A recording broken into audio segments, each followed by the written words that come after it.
ఇస్లాం ధర్మశాస్త్రం ప్రకారం గర్భిణీ మరియు పాలిచ్చే తల్లులకు ఉపవాసాన్ని వదిలివేయడానికి అనుమతి ఉంది. ఎప్పుడు అంటే తనకు లేదా తన బిడ్డ ఆరోగ్యానికి హాని కలగవచ్చనే భయం ఉంటే. కొంతమంది నెలలు పూర్తిగా నిండనటువంటి ప్రెగ్నెంట్ స్త్రీలు డాక్టర్ సలహా తీసుకుని ఉపవాసం ఉండే వాళ్ళు కూడా ఉన్నారు. అది ఆమె యొక్క హెల్త్ కండిషన్ని బట్టి మరియు డాక్టర్ యొక్క సలహాను బట్టి ఉంటుంది.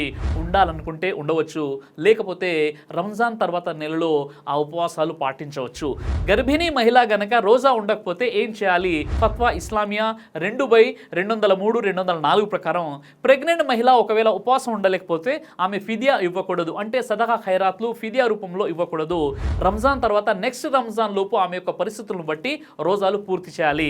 ఫత్వా ఇస్లామియా 2/192-193 ప్రకారం. ఫిదియా ఎలాంటి వాళ్ళ కోసం అంటే కొన్ని వ్యాధుల వల్ల రోజా ఉండలేకపోతారో, కొన్ని రకాల వ్యాధుల వలన వ్యాధి తీవ్రత వల్ల రోజా ఉండలేకపోతారో అలాంటి వారు ఫిదియా చెల్లించాలి. అంటే తీవ్రమైన దీర్ఘకాలిక వ్యాధులతో బాధపడుతున్న వారు ఒకవేళ వారు కనుక ఉపవాసం పాటించినట్లయితే వారికి ఆరోగ్య ప్రమాదం ఉంది అని ఎవరికైతే తెలుస్తుందో అలాంటి వారు ఉపవాసాలకు బదులుగా ఫిదియా చెల్లించాలి. అలాగే వయోవృద్ధులు ఎవరైతే ఉపవాసం ఉండడం వల్ల వారి ఆరోగ్యం క్షీణిస్తుందో వారు కూడా రోజాకు బదులుగా ఫిదియా చెల్లించాలి.